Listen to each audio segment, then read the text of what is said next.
Fala pessoal, tudo bem com vocês? Rodrigo Nestor empata na hora certa e o São Paulo conquista o título inédito da Copa do Brasil.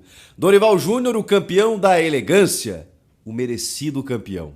Vamos falar sobre o jogo, sobre o título tricolor, sobre a repercussão no Flamengo. Chega mais, eu sou o Chico Garcia, inscreva-se no canal e vamos juntos! Os deuses do futebol têm o seu jeito próprio, de escrever algumas histórias e essa de Dorival Júnior com o São Paulo é das coisas mais incríveis que eu já vi no futebol trabalhando há mais de 20 anos aqui no meu ofício. E você como torcedor também não deve ver normalmente isso acontecer, porque infelizmente o futebol, como a vida, muitas vezes premia o mau caratismo, o cara que nem sempre age corretamente. É muito legal quando a gente vê um baita de um bom caráter, um cara elegante e um bom profissional ter esse mérito exaltado com um tempo que não foi tão curto, Ele demorou um ano para acontecer.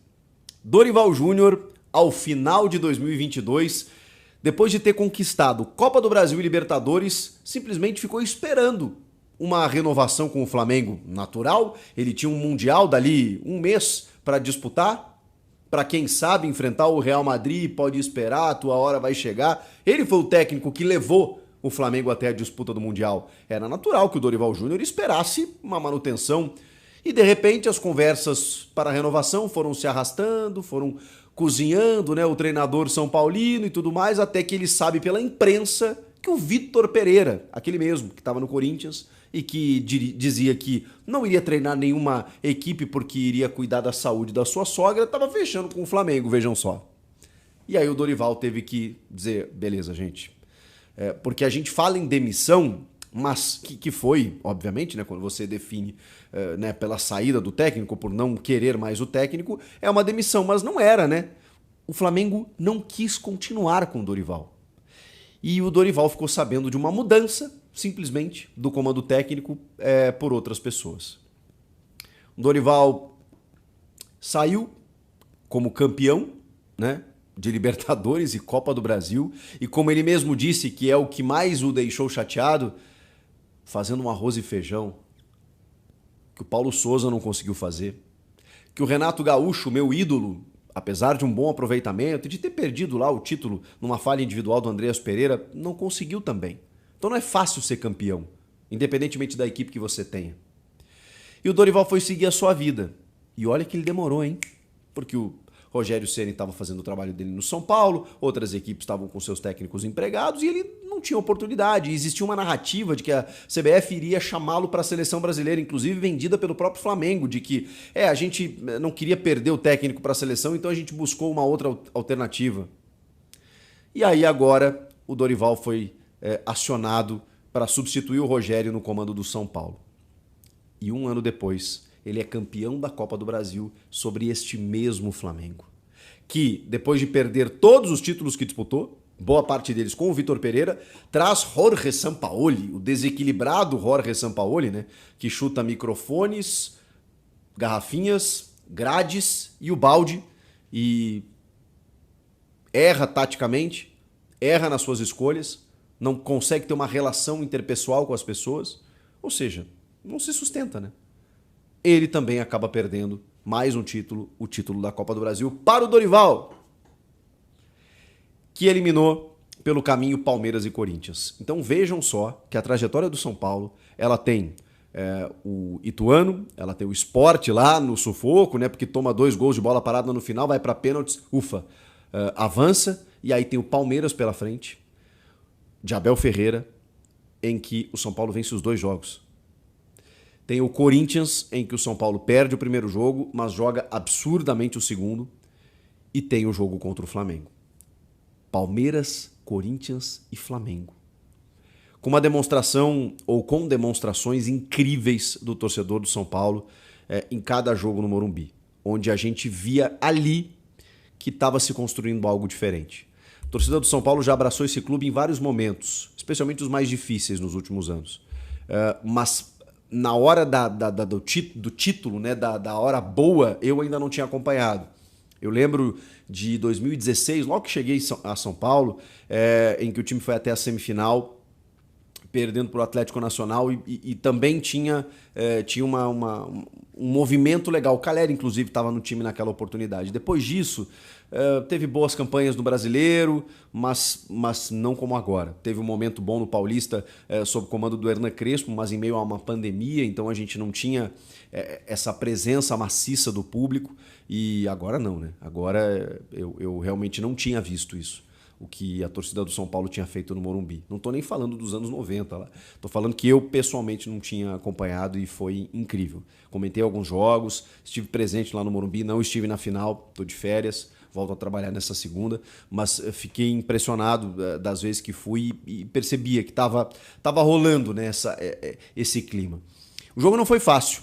O Flamengo, e a gente falava sobre isso, apesar de toda a instabilidade do Flamengo se auto-sabotar, se auto-boicotar como instituição, pelos dirigentes que lá estão, pelo treinador ser muito instável, pelo elenco também não ter uma relação muito boa com o treinador e pelo time não estar jogando bem nos últimos jogos.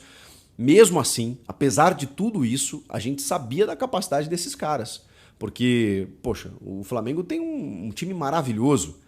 O Sampaoli até mudou um pouco o sistema tático, né? E deixou o Gerson um pouco mais aberto pelo lado direito, botou o Arrascaeta mais próximo do Pedro, que foi o centroavante, e ali no meio, né, o Eric Pulgar e o Thiago Maia.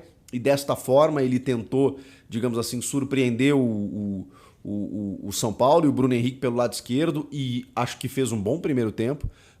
O Flamengo foi melhor, assim, tecnicamente, né, criou mais algumas oportunidades, mas também o Rafael trabalhou bastante no começo do jogo. Acho que o Rafael foi uma figura muito importante. Eu vou falar individualmente dos jogadores do São Paulo, tá? Mas o Flamengo teve uma atuação interessante. Por quê? Porque tem time para isso, apesar de todos os problemas. E realmente poderia ter complicado a vida do São Paulo, mas o São Paulo estava muito fadado a conquistar o título, né? Mas uma coisa me chamou a atenção. Por mais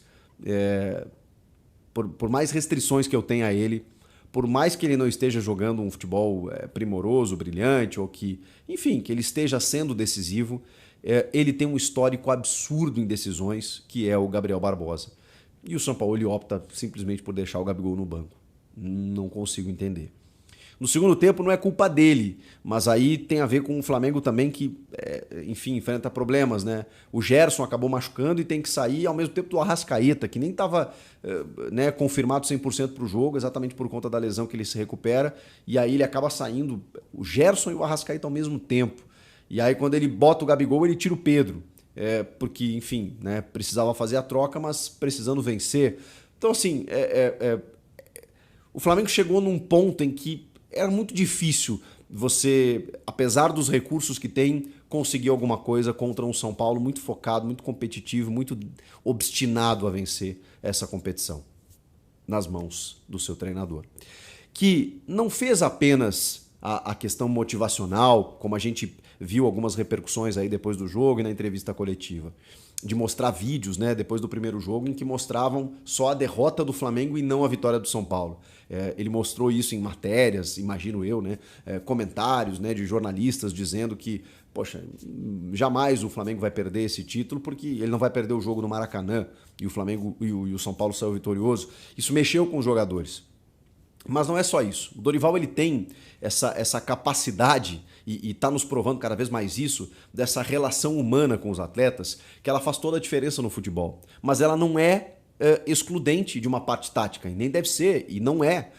O Tite, que embora as pessoas ainda, enfim, torçam o nariz por conta de 2 Copas do Mundo em que a gente não avançou, e a gente tende a crucificar, né, a pegar um vilão apenas, mas no Brasil o Tite fez trabalhos incríveis e eu acompanho o Tite desde o Caxias de 2000, então posso dizer assim de carteirinha o quanto o Tite é absolutamente fantástico nesses quesitos e construiu a sua carreira no Brasil desta maneira, como um cara que tem uma relação humana muito forte, mas jamais ele abandona a parte tática. E o Dorival ele tem algumas mexidas no time que elas são significativas, porque quando o Rogério Ceni, que também tem um mérito, de insistir no Rodrigo Nestor, mas na minha opinião, no lugar errado, depois o Dorival ajusta isso. Porque o Nestor, pro Rogério, era um segundo homem.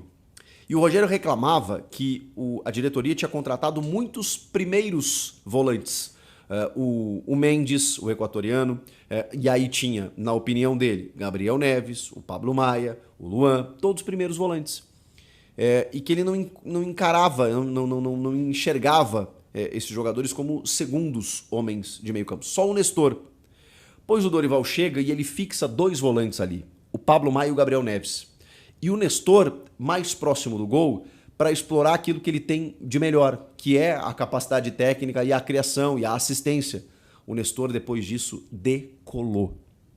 O Nestor muito criticado, inclusive, por este que vos fala. E peço aqui minhas desculpas. Análise: Flamengo joga melhor, mas São Paulo é cascudo para ficar com o título. Fala torcedor são paulino, já deixe seu like e se inscreva para receber todos os dias notícias do São Paulo.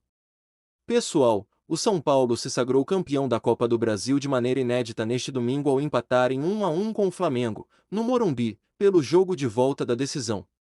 O time rubro-negro, mesmo atuando fora de casa, foi superior ao longo dos 90 minutos, porém, o tricolor mostrou que é uma equipe cascuda para passar por todos os obstáculos e erguer a tão sonhada taça, precisando correr atrás do prejuízo após perder o jogo de ida. No Maracanã, por 1-0, o Flamengo foi com tudo para cima do São Paulo no início do jogo. Pressionando a saída de bola do adversário, Pedro, Bruno Henrique e companhia conseguiram se impor e tirar os donos da casa da zona de conforto. Já na reta final do primeiro tempo, o Flamengo foi premiado com o gol de Bruno Henrique, que levava a decisão para os pênaltis. Pouco depois, o rubro-negro carioca quase ampliou. Ironicamente, no melhor momento dos cariocas na partida, o São Paulo conseguiu o empate com um golaço de Rodrigo Nestor que recolocou os donos da casa na partida. Em outros tempos, o gol do Flamengo faria o tricolor desabar. Foi assim em diversos momentos dos últimos anos. Mas, desta vez, o São Paulo mostrou casca e conseguiu igualar o marcador rapidamente. Embora Bruno Henrique ter balançado as redes tenha sido um baque para todos os são paulinos, mentalmente muito forte, o São Paulo voltou para o segundo tempo mais sólido na defesa e sem o mesmo receio de cometer erro na saída de bola. Assim, o jogo ficou mais equilibrado, ainda que o Flamengo tenha continuado pressionando o tricolor na maior parte de tempo, mas sem muita eficiência. Na reta final da partida, o Flamengo foi para cima muito mais na base da emoção do que de forma organizada. O São Paulo, por sua vez, empurrado pelo apoio massivo dos mais de 60 mil torcedores nas arquibancadas, só